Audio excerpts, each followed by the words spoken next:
1985, under the leadership of Ginny Hendrickson, the program formerly known as Encore was expanded and renamed the Breast Cancer Resource Center.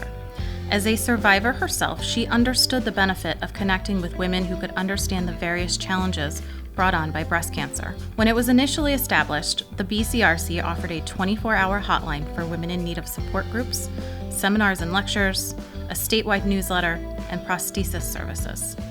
Jane Rodney would eventually become the director of the Breast Cancer Resource Center and develop even more personalized support services. Jane Rodney developed this program. Like, if you're a young woman with breast cancer, like in your 20s, 30s, she could match you with someone who was going through the same experience with breast cancer.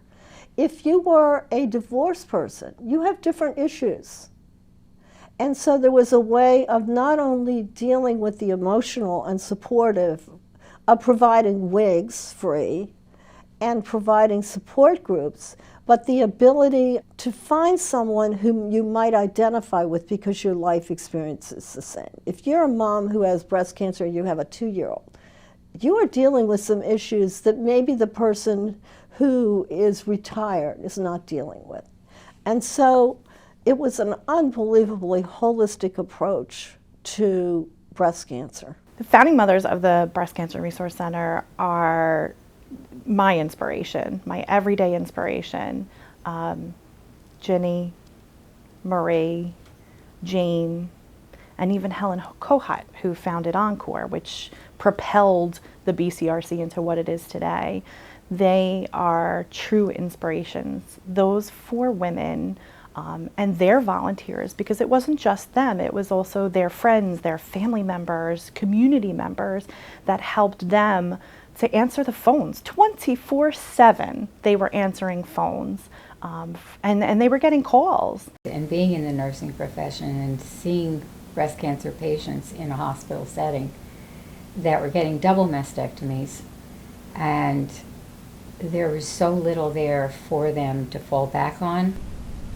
I met these wonderful women, Marie Matthews, Jane Rodney, and Ginny, and they were just passionate about so much of BCR and developing the programs. And where I started to come in is with they wanted to have a health fair. Women from everywhere were coming from, I was very surprised. The turnout was terrific. People had never had a breast exam, and so they brought them in and they all got breast exams, and they were all given very low cost mammogram prescriptions so that they could go on and make sure that they went from the breast exam into that. By 1986, YWCA Princeton was serving 29,000 program participants with the support of 400 volunteers. Programs like English as a Second Language and the Breast Cancer Resource Center continued to grow and require more program space. This led to the purchase of the Bromwell House property across the lot from the YW. The thing that was so important about having a house, it's very different for like English as a second language to walk into a house rather than a building. There's a major difference, and we had a person, Ming, who was head of the English as second language. We had 1,000 people in it, and she just made everyone feel at home.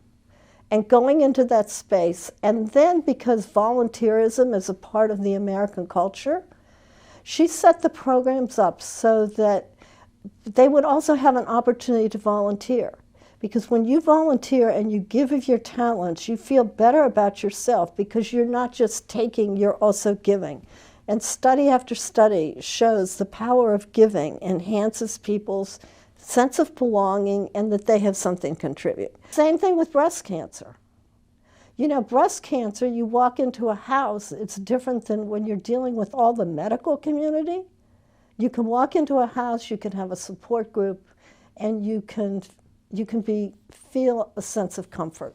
I was looking for opportunities to learn and participate in art and healing